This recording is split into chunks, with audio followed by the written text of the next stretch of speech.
দেখবেন এখন তো আমরা সকলেই ডাক্তার নির্ভরশীল, কবিরাজ নির্ভরশীল।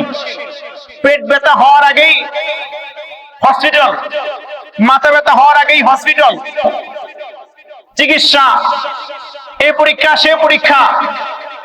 কিন্তু আপনারা যারা মুরব্বী আছেন, 10 বছর আগের কথা, 15 বছর আগের কথা যদি একটু তাকায় দেখেন, আমাদের সমাজের মা বোনরা যারা আছেন, বিশেষ করে যে সমস্ত মা বোনেরা প্রেগনেন্ট অর্থাৎ বাচ্চা পেটে আসে, বাচ্চা পেটে আসার পরে যখন সময় হয়ে যায়, আগের মা বোনরা বুঝতে পারতেন।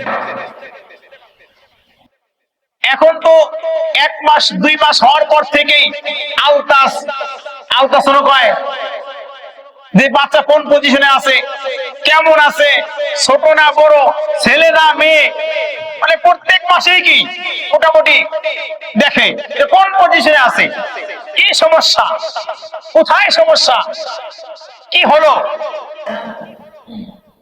15 দিন চাইলে তো প্রতি সপ্তাহে করলে ভালো হয়, মোটামুটি 10 মাস 10 দিনে 10 বার করা হয়ে যায়।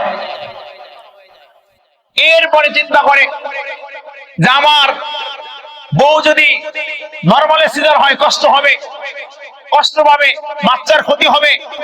চিন্তা ভাবনা করি, মোটামুটি অনেক এমনও আছে বড় লোকের সন্তানেরা মাস পুরান আগেই বসে থাকে হসপিটালে যায়, 10 মাস পুরান আগেই কি হসপিটালে বসে থাকে। ডাক্তার দেখেন কি অবস্থা, কোন পজিশনে আছে, সিজার কখন করলে ভালো হয়, আজকেই করবেন, একদিন দেরি করবেন। অর্থাৎ সে সন্তান পেটে আসার পর থেকে তার নিয়তটা হলো কি পেট কাটবে, পেট কি কাটার নিয়ত, মানে আগে থেকে তার নিয়ত কি কাইটে বাইর করবে। আর আগের মায়েরা এরা চিন্তা করতো যে নরমালি বাচ্চাটা কেমনে হওয়া যায়, নরমালি বাচ্চাটা কেমনে ডেলিভারি করানো যায়।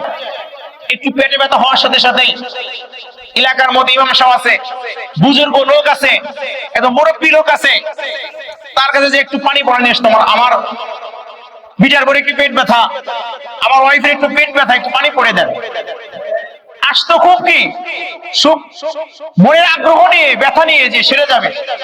1 গিলাস পানি পড়ার কারণে কি দেখা যায় পেট ব্যথা কি সঙ্গে সঙ্গে ভালো হয়ে গেছে।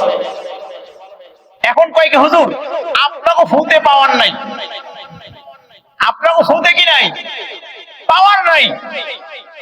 কিন্তু আসল কথা হলো যে যেই ব্যক্তির অসুস্থতা হয়েছে সে আগ্রহ নিয়ে, ভক্তি নিয়ে, শ্রদ্ধা নিয়ে আল্লাহর কালাম পড়ে ফু দিলে সেরে যায়।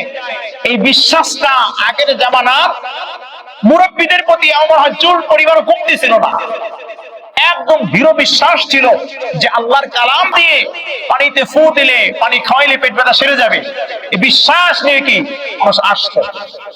আর এখন কখন আসে, এখন মোটামুটি ডাক্তার মাত্র সব দেখানো শেষ, ছাড়তেছে না, জ্বর পড়তেছে না, মাথা ব্যথা কমতেছে না, তা হুজুরের কাছে যাই ঘুরে আসি।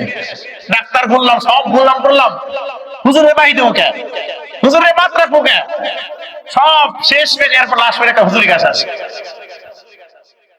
সব দৌড়ানো শেষ, এরপরে ইমাম সাহেবের কাছে খোঁজে। আর আগের মুরব্বীরা কি আগে ডাক্তার খুঁজতো না, হসপিটালে যাইতো না, আগে প্রথমে ইমাম সাহেবকে খুঁজতো, মুরব্বীদেরকে খুঁজতো। এরপরে যদি ইমাম সাহেব মুরব্বীর লোকজনের ঝাড় ফুঁকে কাজ না হইতো, এরপরে যাইতো কি ডাক্তারের কাছে, কবিরাজের কাছে। আল্লাহর কালামের পাওয়ার কি কমে গেছে বলেন তো আপনারা? আল্লাহর কালামের পাওয়ার কি কমে গেছে? সম্ভব কমা? আল্লাহর কালামের পাওয়ার কিন্তু কমে নাই। সে আল্লাহই আছে, আল্লাহ বুড়ে হয়ে যায় নাই, জয়ীফ হয়ে যায় নাই, মুরব্বী হয়ে যায় নাই, আল্লাহর চৌধুরী পাকে নাই। আল্লাহ আল্লাহর জায়গায় কি স্থির আছেন। আপনারা সকলে এটা আয়াতে কারিমা তেলাওয়াত করে থাকেন।